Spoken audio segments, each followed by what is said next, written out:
Hello students. So another session with you, like session 12.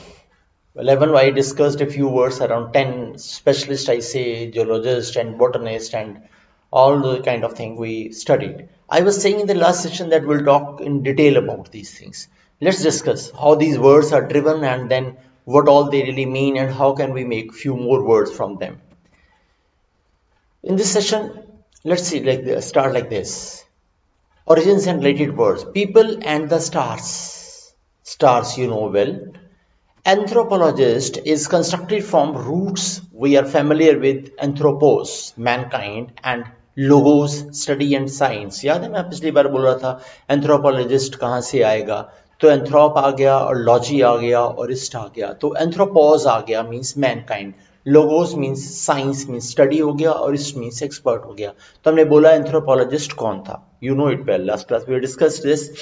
Now the science is anthropology. If you know this, we have discussed these words कि logy कैसे बनेगा, logical कैसे बनेगा, adjective कैसे बनता है, noun कैसे बनता है, we have been doing, but this book has been consistently testing your knowledge. The science is anthropology, यानी वो एंथ्रोपोलॉजी का एक्सपर्ट है, और वो कौन है, एंथ्रोपोलॉजिस्ट है. तो एंथ्रोपोलॉजिस्ट नाउन हो गया, एंथ्रोपोलॉजिस्ट साइंस का नाम हो गया. Can you right the adjective from this of this word? क्या होगा आपको लगता है कि इसका एडजेक्टिव क्या बनेगा? इसका एडजेक्टिव आपको याद है, एंथ्रोपोलॉजिकल. एंथ्रोपोलॉजिकल एक्टिविटीज, आप मन से बोल के देखा करो, anthropological events, anthropological studies, you will come to know. अच्छा यार, एल लगाने पर उसका एडजेक्टिव बन जाता है. पीपल थिंक कि नहीं जी इसकी जरूरत नहीं होती, बहुत जरूरत होती है. When you have to write some letter और सम काइंड ऑफ आर्टिकल, जब आप ग्रो करोगे, when you will be 35 plus, when you will reach a particular level in your career, you will have to write notes, you will have to write something, you will may have to deliver speeches and all those things. तब आप किसके पास जाओगे? कोई लिख कर देगा आपको? नहीं. That is the knowledge that you have assimilated.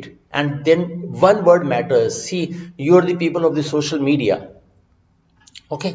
आज आप एक लाइन, एक वर्ड आगे पीछे लिखते हो, पूरे सोशल मीडिया में तहलका मच जाता है. Word has to be very careful, be carefully selected. So that's what is required. तो अगर आप धीरे धीरे इनकलकेट करते रहोगे, चीजें समझ आने लगेंगी, एंथ्रोपोलॉजिकल होएगा. Now, astronomer is built on Greek astron. एस्ट्रॉन means star. अगर आपको याद है, मैंने पिछली बार डिस्कस भी किया था इसके बारे में, कि ये वर्ड एस्ट्रॉन से आया है. एस्ट्रॉन means star and nomos means arrangement. Now you can C law और ऑर्डर, नोमोस. तो एस्ट्रोनॉमर, आप समझिए कि स्टार्स का order, is interested in arrangement of stars and other celestial bodies. Celestial bodies यहां देखिए क्या मतलब लिखा है.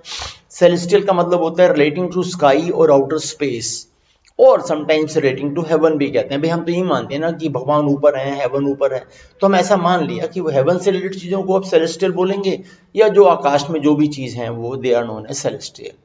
This science is astronomy. अब नेचुरली उसकी साइंस को एस्ट्रोनॉमी बोलेंगे, जैसे फिर आपने एंथ्रोपोलॉजी बोला था.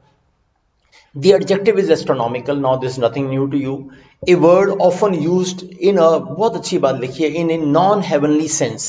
हालांकि एस्ट्रोनॉमी तो हेवनली है, लेकिन कभी बार हम एस्ट्रोनॉमिकल को कई बार हम क्या करते हैं, नॉन हेवनली सेंस में यूज कर लेते हैं. As the astronomical size of national depth. मान लीजिए किसी कंट्री के ऊपर नेशनल डेप्थ बहुत ज्यादा हो गया, ह्यूज, इमेंस जिसे कहते हैं, तो उसको हम एस्ट्रोनॉमिकल कहते हैं. बिकॉज जैसे ऑब्वियसली जो गैलेक्सीज हैं, जो हमारा पूरा आकाशीय पिंड है, कितना बड़ा होगा, हमारी सोच से बाहर है, बहुत बड़ा है, इमेंस वाला हो गया. तो जब हम इमेंस कहना चाहते हैं, इनॉर्मस कहना चाहते हैं, तो हम उसे ह्यूज कहना चाहते हैं, तो एस्ट्रोनॉमिकल भी कह देते हैं. तो he says the astronomical size of national depth.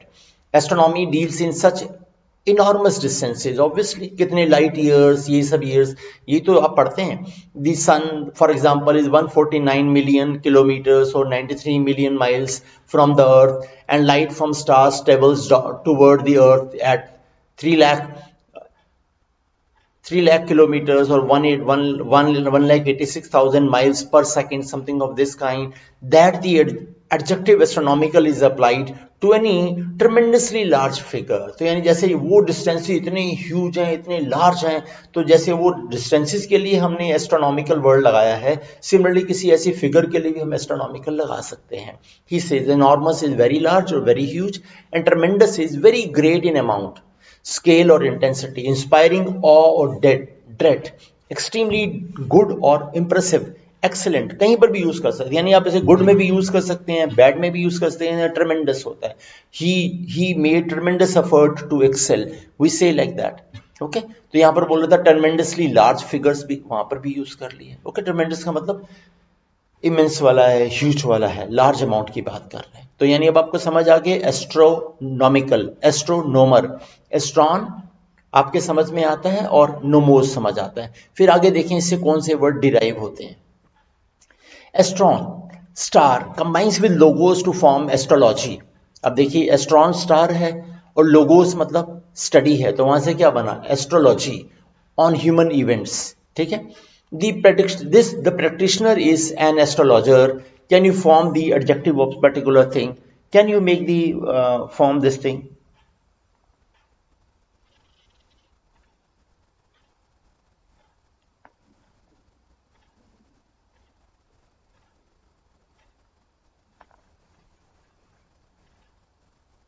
Yes.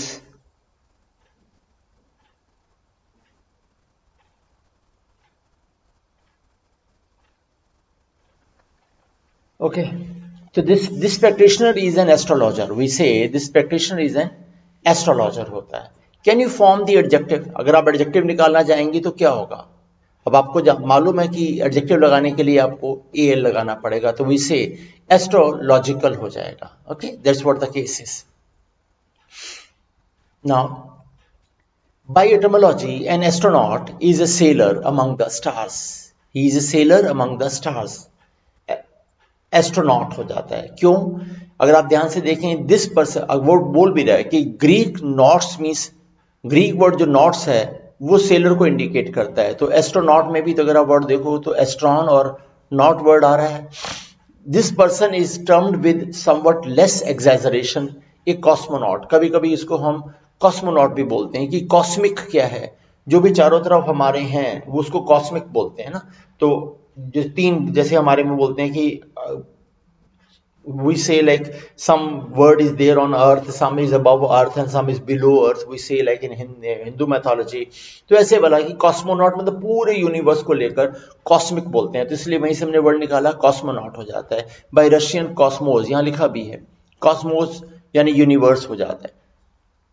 Nautical, relating to sailors, sailing, ships or navigation, derives also from knots, and knots in turn is from the word Greek naus means ship है।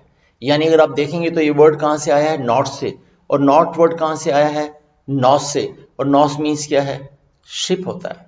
Okay, अब शायद धीरे धीरे clear हो रहा है। Astronaut, not word से knots है, नॉट्स वर्ड आया है, नॉस से यानी अल्टीमेटली शिप है।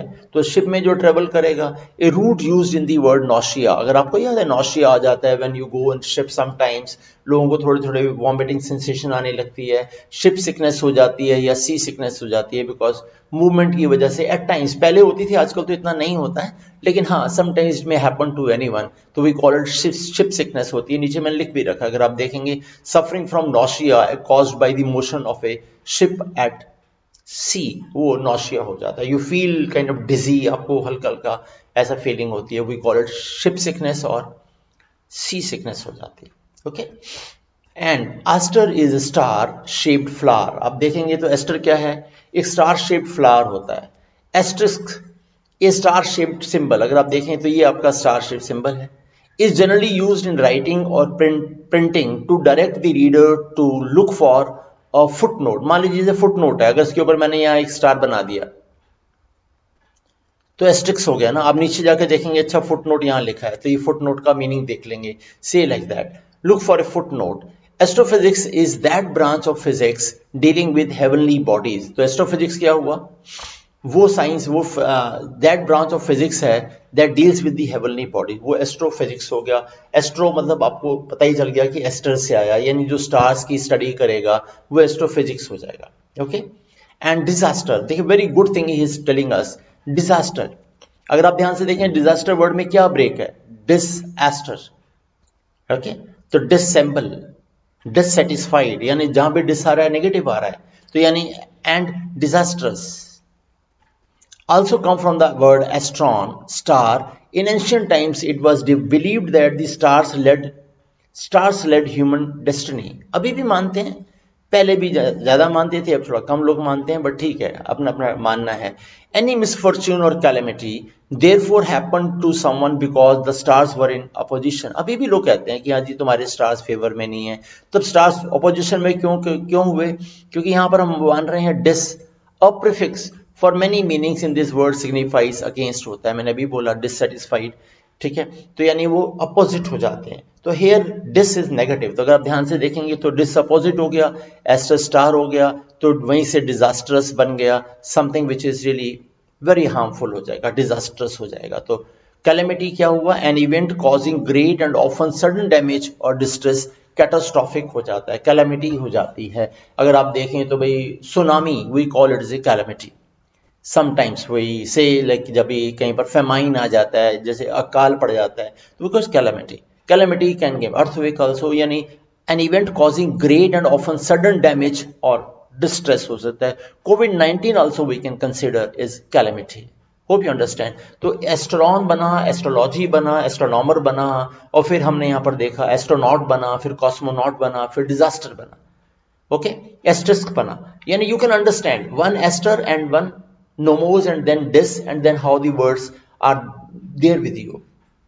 And then nomos, arrangement, law or order is found in two other interesting English words. अगर आप देखें तो nomos और भी words में कहाँ दिखाता है, देखिए for example if you can make your own laws or yourself, suppose आप पर कोई कंट्रोल नहीं है, आप अपनी मर्जी से कानून बना सकते हैं, अपने हिसाब से चल सकते हैं, if you need not answer to anyone else for what you do, in short if you are independent then you enjoy autonomy, we say autonomy we can say autonomy, auto मतलब सेल्फ है, नोमीज मतलब अपने का, nomos मतलब law है, arrangement है, तो यानी ऑटोनॉमी फिर आपके सामने ही क्लियर हो रहा है क्या, what a word that combines law with autos, self, you know it well, autonomy, then self law, self government, self governing state is autonomous, we say self governing states are known as autonomous होता है। Banks हम कहते हैं कि यार ये autonomous body है, वो इंडिपेंडेंटली अपने अपने लिए लॉ बनाते हैं। कोई बैंक अभी आपने देखा हो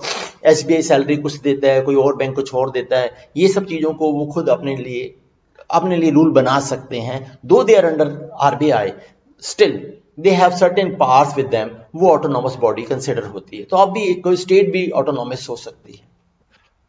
You know the instrument that beginners at the piano use to guide their timing at the piano. I always say that with musical instrument you have to use the. I play the piano. We say like that. Play the guitar. So we say, you know the instrument that beginners at the piano use to guide their timings. Okay यहाँ से लेके यहाँ तक उसका हाथ जाएगा, सारे गमा करेगा, तो यार वो यहाँ से लेके वहां तक कैसे, एक टाइमिंग है ना कि हाथ वहां जाए फिर वापस आए। तो अपने आप को सिंक्रोनाइज करने के लिए a pendulum swings back and forth making an audible click at each swing. जब वो वहां जाएगा टक बजेगा तो आपको पता चल जाएगा कि मेरी मूवमेंट वहां तक जा रही है नहीं जा रही, यहाँ आएगा तो यार ये नहीं जा रही, तो यानी धीरे धीरे आप अपना हाथ एडजस्ट करने लग जाओगे।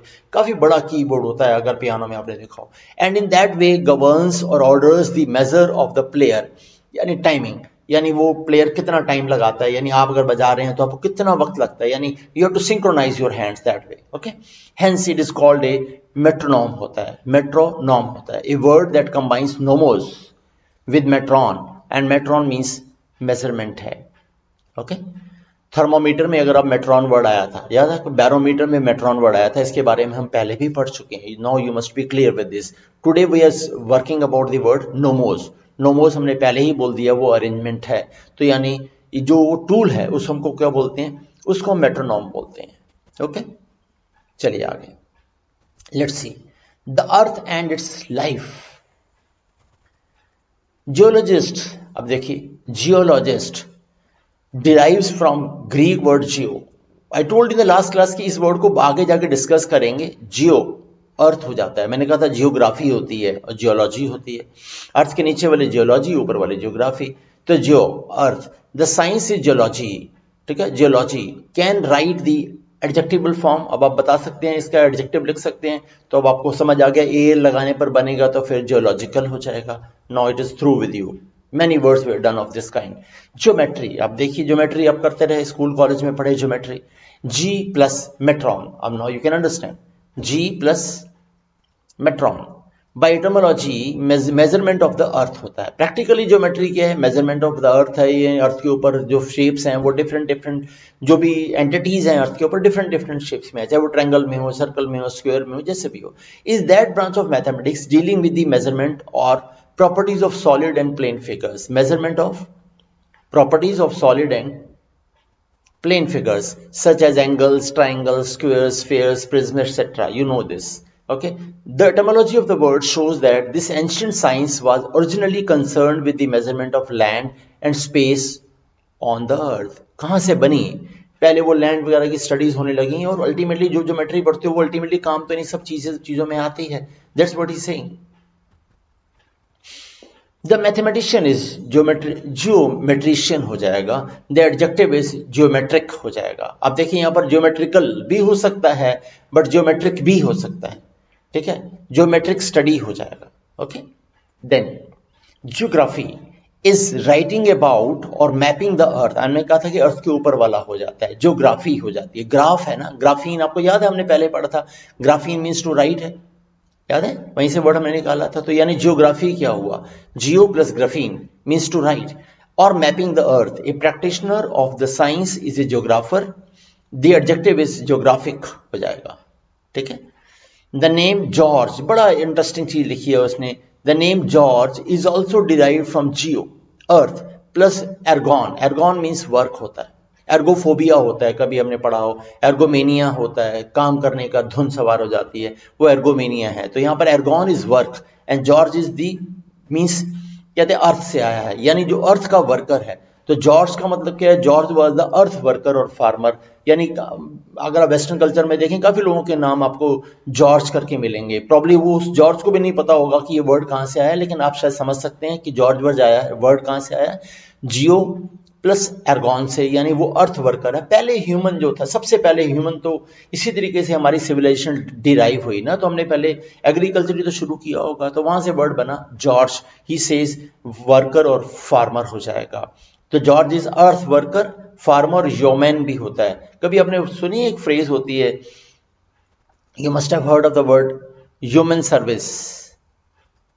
ह्यूमन सर्विस होती है, एंड ह्यूमन सर्विस का मतलब क्या होता है, वही से एक्सेलेंट वर्क हो जाता है, या हम बोलते हैं वेरी हार्ड एफर्ट हो जाता है, वहीं से बना है hard effort. Why? Because the reason we consider human service कहां से आया, human is a farmer and service, human service हो गया। तो भाई अगर आप देखें तो ऐसे लिखेंगे, ह्यूमन सर्विस है, मान लीजिए कोई person the one who is doing a great job for the society and day and night वो काम कर रहा है, तो हम कहेंगे mister X is doing a human service for us, means dedicated effort कर रहा है, एक्सेलेंट वर्क कर रहा है। Because a farmer has to go to his farms 365 days a year, उसकी तो कोई दिवाली होली या रिपब्लिक डे तो नहीं होता ना, वो तो जाता ही जाता है। आप और मैं तो छुट्टी कर सकते हैं, वो नहीं जाएगा तो उसकी फसल खराब हो जाएगी। It means what, he is doing an excellent work, he is doing hard work, he is doing very efficient work, तो उसको ह्यूमन सर्विस बोल देते हैं। ओके, चलो। Then biologist combines word bios. Bios means life. I was discussing in the last session. Bios means life with logos means science. This means फिर वहां से बन जाएगा biology. Okay, तो फिर adjective क्या हो जाएगा? अब तो जानते हैं biological हो जाएगा. We say that is biology हो जाती है. Okay, let's see. Then bios, life is also found in word biography. Obviously graphene is right है, and bios मतलब लाइफ है।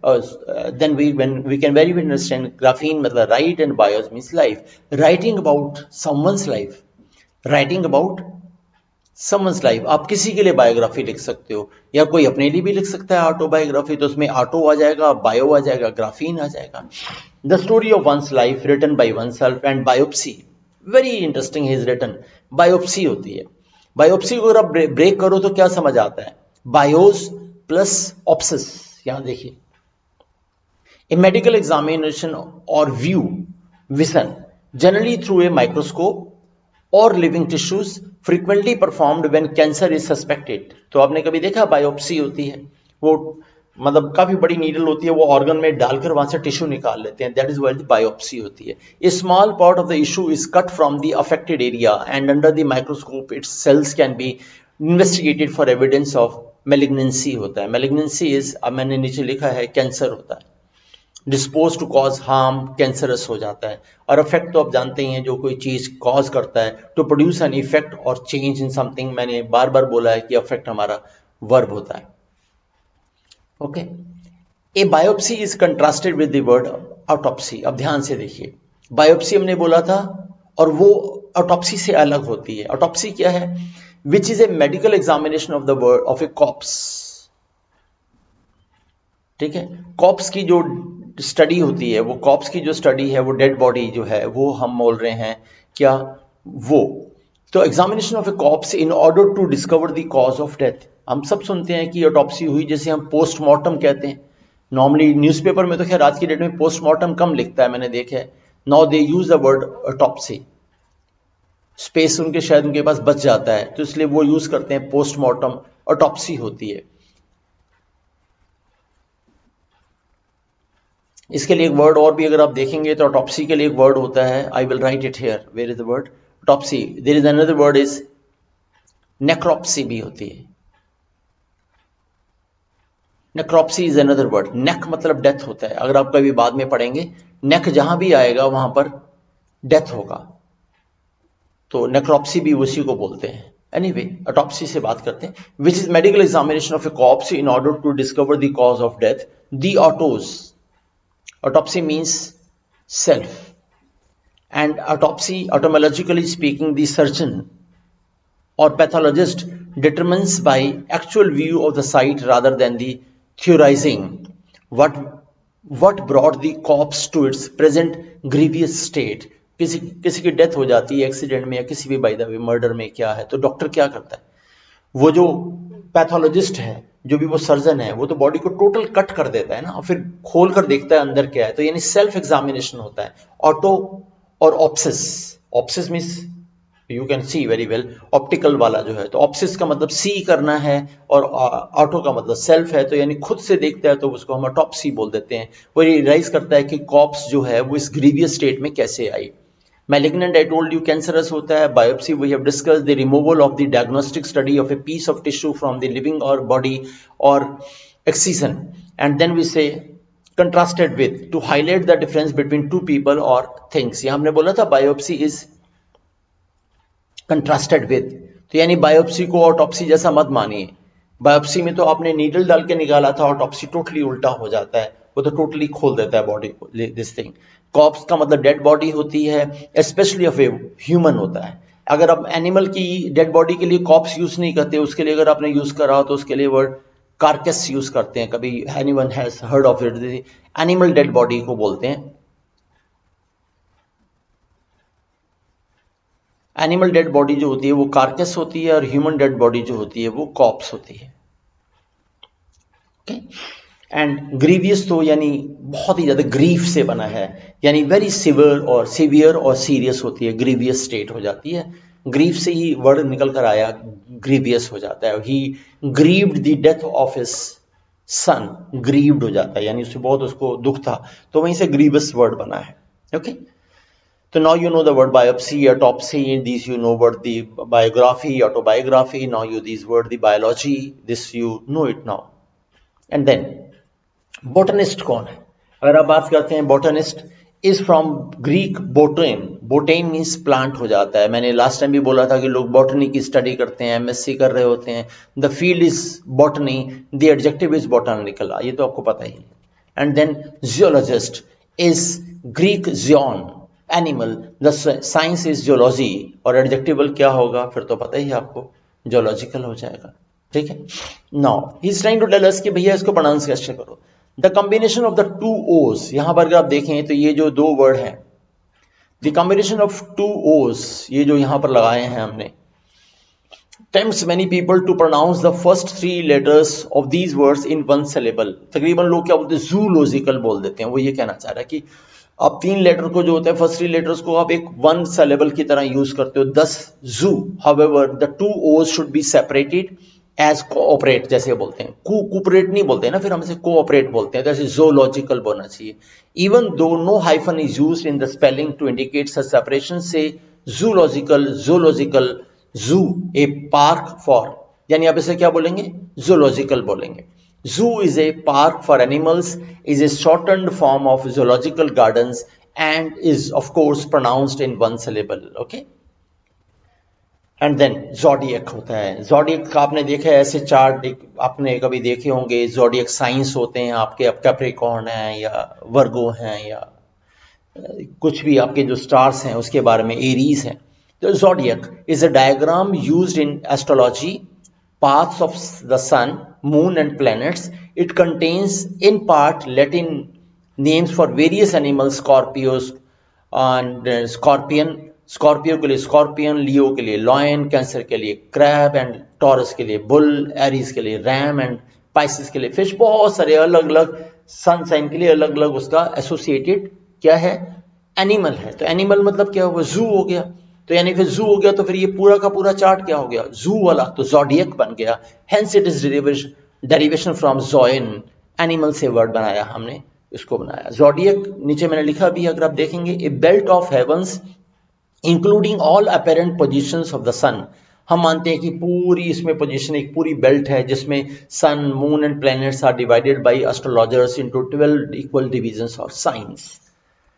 And then the adjective is zodiacal हो जाएगा. तो यानी ज़ोडिएकल स्टडीज हो गया आपका, ज़ोडिएक साइन हो गया. लेकिन ये वर्ड आए जू से ही हैं यार. जू वर्ड मतलब ज़ोइन से है, ज़ोइन मतलब एनिमल है. You can very well understand every sun sign has got a symbol and that is of an animal. तो वहां पर हम निकालते हैं कैसे आएगा.